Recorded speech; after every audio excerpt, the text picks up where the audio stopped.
You know what's fascinating about redemption stories? They rarely show the messy reality of trying to go straight.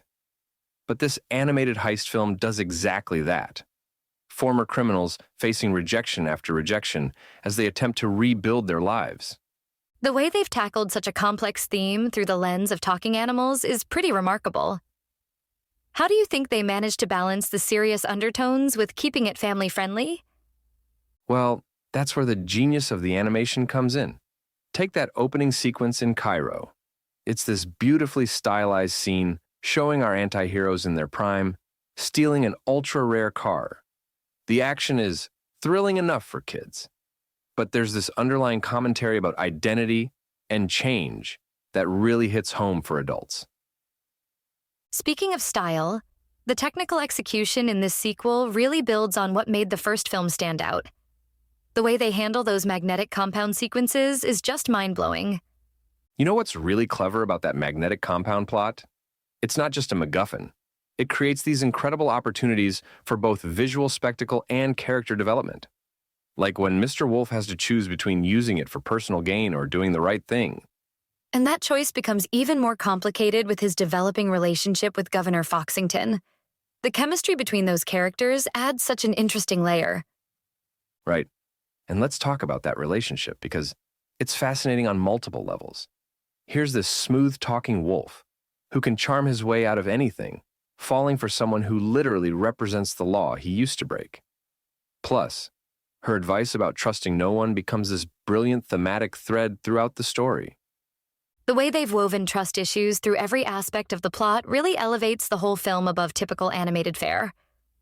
Well, what I find particularly interesting is how they've created this all-female antagonist crew led by Kitty Cat. They're not just standard villains. They're a mirror showing our reformed criminals what they could have been. It adds this whole other layer of complexity to the moral questions the film is asking. That's exactly what makes the stakes feel so real. These characters aren't just fighting external threats. They're wrestling with their own potential for backsliding. And you know what really sells it?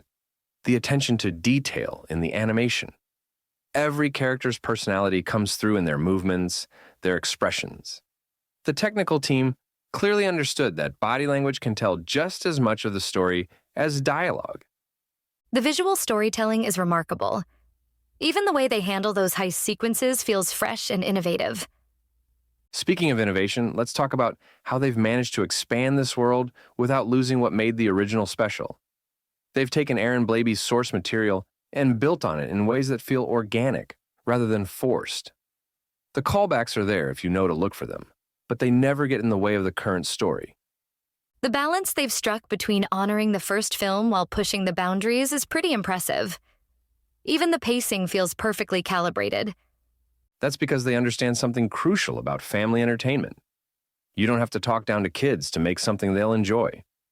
This film tackles some pretty heavy themes about redemption, trust, and personal growth, but it does it while maintaining this incredible sense of fun and adventure. Well, that's what makes that 7 out of 10 rating feel so appropriate. They've managed to create something that works on multiple levels.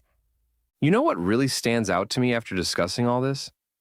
How they've managed to create a sequel that actually justifies its existence. It's not just retreading the same ground. It's asking new questions, pushing its characters in new directions, and delivering something that feels both familiar and fresh at the same time. That's such a rare achievement in animated sequels. They've really created something that stands on its own while building meaningfully on what came before. And ultimately, isn't that what we're all looking for in stories about second chances? Something that acknowledges the complexity of change while still believing in the possibility of redemption.